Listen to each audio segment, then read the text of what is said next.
مسائل تو میں نے آپ کو کئی مرتبہ بیان کر دی ہیں، انشاءاللہ بنیادی مسائل تو آپ سب کو یاد ہو گئے ہوں گے۔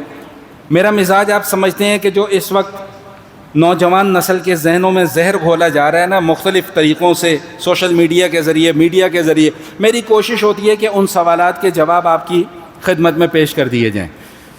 3 اعتراض ہیں جو آج کل چل رہے ہیں، معاشرے میں رائج ہیں، مختصراً ان کے میں جواب آپ کے سامنے عرض کرتا چلوں۔ پہلا اعتراض یہ سمجھ لیں بھائی، اس سوال کو کوئی سیاسی سوال نہ سمجھے، یہ چل رہا ہے اس لیے آپ کے سامنے کر رہا ہوں۔ شوشہ کسی نے یہ چھوڑ دیا ہے کہ جی ہماری حکومتوں نے تو اتنے قرض لے لیے ہیں، اب اس حساب سے ہر پاکستانی جو ہے وہ اتنے لاکھ کا مقروض ہو گیا ہے، ٹھیک؟ تو اب مفتیان کرام اس سوال کا جواب دیں کہ جی مقروض پر تو قربانی ہوتی نہیں، لہٰذا ہم قربانی نہ کریں۔ بھائی سوال سمجھ میں آیا کہ نہیں آیا؟ ٹھیک، اچھا، اب اس کا سیاسی جواب تو میں نہیں دوں گا، وہ معاملہ پھر خراب ہو جائے گا۔ میں صرف یہ عرض کرنا چاہوں گا کہ اس سیاسی قرضے کی وجہ سے آپ کے گھر کے تمام اخراجات بند ہو گئے۔ بھئی بولتے جائیں، آپ جواب دیتے جائیں۔ جی 4 لاکھ روپے کا آئی فون ابھی بھی کو 8 10 15 لوگوں کی جیب میں ہوگا نا جی، ہوگا۔ 1 کروڑ کی باہر ماشاءاللہ لائن لگی ہوگی، ابھی دیکھیے گا، 1 کروڑ 1.5 کروڑ 2 کروڑ کی گاڑی۔ بھائی اگر آپ مقروض ہیں تو آپ کیوں گاڑی خرید رہے ہیں؟ بھائی نہیں سمجھ میں آ رہی بات؟ بھائی اگر آپ مقروض ہیں تو آپ 2 کنال کا بنگلہ کیوں بنا رہے ہیں؟ بھائی 3 مرلے کے مکان میں کیوں نہیں رہتے؟ اگر آپ مقروض ہیں تو اپنے گھر کے اندر 56 انچ کی آپ نے LED کیوں لگائی ہوئی ہے؟ مقروض ہے نا جی۔ بھائی مقروض کو تو اپنے لالے پڑے ہوتے ہیں، اس کو تو یہ فکر لاحق ہوتی ہے کہ بھئی میں کسی طریقے سے قرضہ اتاروں، باقی معاملات بعد میں چلیں گے۔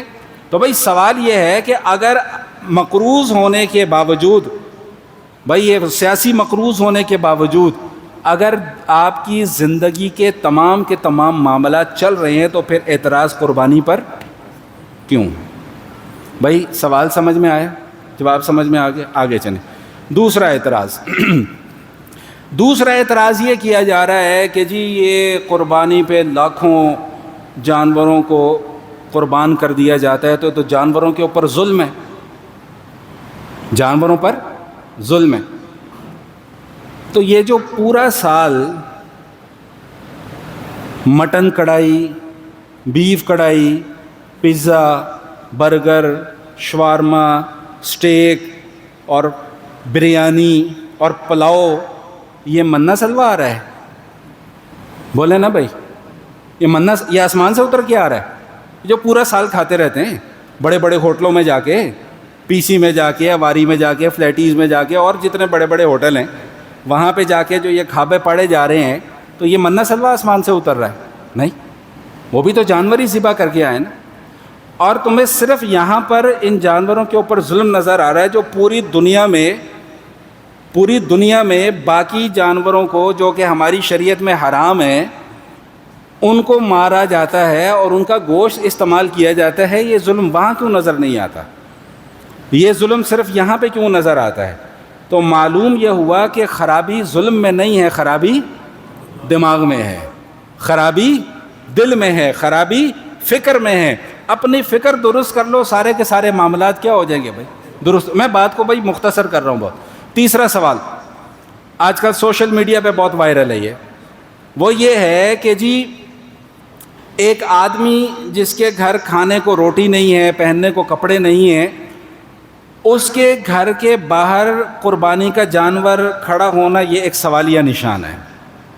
بھائی سوال سمجھ میں آیا کہ ایک آدمی ہے بیچارہ مالی حیثیت میں کمزور ہے، لیکن کسی نہ کسی طریقے سے وہ پیسے جمع کر کے کسی سے پکڑ کے قربانی کا اپنا شوق پورا کر لیتا ہے کہ بھئی تاکہ میرے بچے جو ہیں وہ کسی احساس کمتری میں مبتلا۔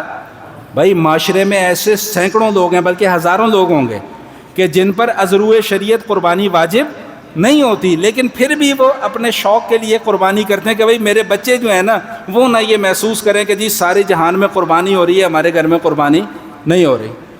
تو یہ اشکال ذہن میں کیوں پیدا ہوا؟ میں ہمیشہ یہ جملہ عرض کیا کرتا ہوں کہ بھائی شریعت کو پڑھو، پورا پڑھو، سمجھو، پھر سوال کرو۔ بھائی شریعت تو یہ کہتی ہے کہ جو آدمی غریب ہے اس پر قربانی بولیں بھائی واجب ہی نہیں ہے، وہ تو اپنے شوق سے کر رہا ہے.